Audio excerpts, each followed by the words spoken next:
Data व digital सेवांच्या माध्यमातून शासनाच्या विविध योजनांचा लाभ शेतकऱ्यांपर्यंत जलद व पारदर्शकपणे पोहोचवण्यासाठी राज्यात ॲग्रिस्टॅक योजना राबविण्यात येत आहे।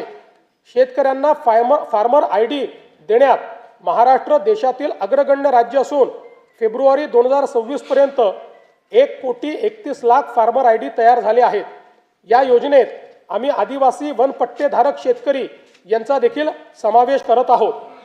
कृषी समृद्धी योजनेअंतर्गत सन 2026-27 ते सन 2029-30 या 4 वर्षाच्या कालावधीत राज्यातील कृषी क्षेत्रात भांडवली गुंतवणूक वाढवून पायाभूत सुविधा निर्माण करण्यात येतील। राज्यात 5 लाख हेक्टर क्षेत्र नैसर्गिक शेतीखाली आणून सकस व पोषणयुक्त नैसर्गिक शेतीमाल उत्पादित करण्यासाठी आगामी 2 वर्षांमध्ये महाराष्ट्र नैसर्गिक शेती अभियान या नवीन योजनेची अंमलबजावणी करण्यात येणार आहे। गोपीनाथ मुंडे अपघात सानुग्रह अनुदान योजनेत शेतमजुरांचा देखील समावेश करण्यात येईल। राज्याच्या कृषी उत्पन्नात पशुपालनाचा वाटा 25% आहे। ही व्याप्ती वाढवण्यासाठी आम्ही मुख्यमंत्री ग्रामीण पशुधन उद्योजक योजना सुरू करत आहोत। पशुसंवर्धन आणि मत्स्य व्यवसायाला आता कृषी समकक्ष दर्जा देण्यात आला आहे।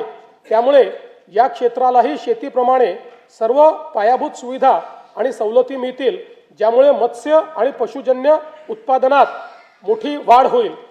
संयुक्त राष्ट्र संघटनेने हे वर्ष आंतरराष्ट्रीय महिला शेतकरी वर्ष म्हणून आम्ही विशेष प्रोत्साहनपर कार्यक्रम राबविणार आहोत।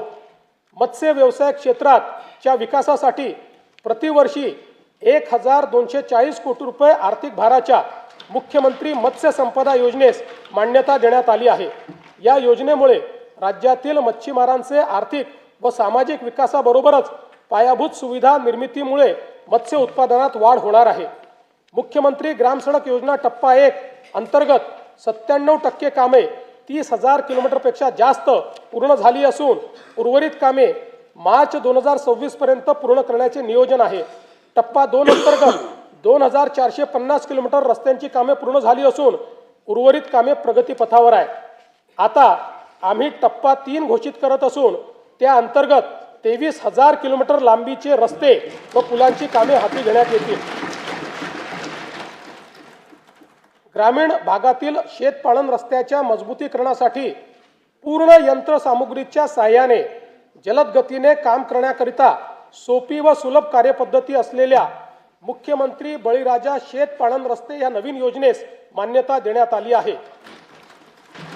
प्रधानमंत्री ग्राम सडक या योजनेचा भाग 1 व 2 अंतर्गत 99% कामे 26,758 किलोमीटर रस्ते व 782 पूल पूर्ण झाली आहेत।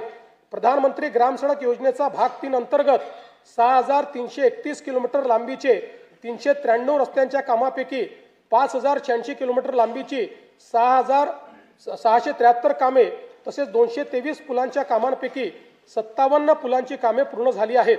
उर्वरित कामे प्रगतीपथावर आहेत।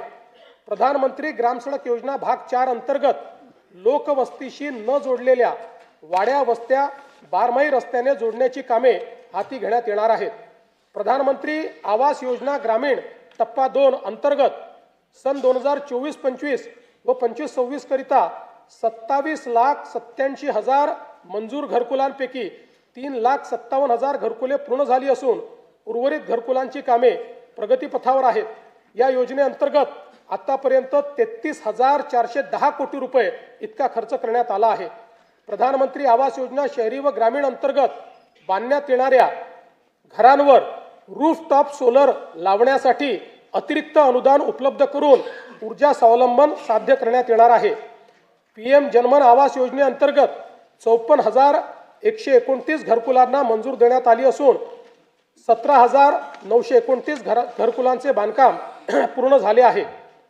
उपक्षेत्र दुसरे उद्योग राज्यातील उद्योग क्षेत्राचे स्थूल उत्पन्न सन 2047 पर्यंत 123 अब्ज डॉलरवरून 1,500 अब्ज डॉलरपर्यंत वाढविण्याचे उद्दिष्ट आहे। त्याकरिता उच्च क्षमता असलेल्या क्षेत्रांकरिता मूल्य साखळी निर्माण करणे, प्रत्येक उदयोन्मुख जिल्ह्यात मोठे औद्योगिक समूह उभारण्यात येणार आहेत। तसेच सूक्ष्म लघु व मध्यम उद्योगासाठी अर्थसहाय्य देऊन महाराष्ट्र हे जागतिक उत्पादनाचे केंद्र बनविण्यात येणार आहे. राज्याचे नवीन औद्योगिक गुंतवणूक व सेवा धोरण 2025 जाहीर करण्यात आले आहे. 2047 पर्यंत उद्योग क्षेत्राचा स्थूल राज्य उत्पन्नातील वाटा 30% नेण्याचे आमचे ध्येय आहे. यासाठी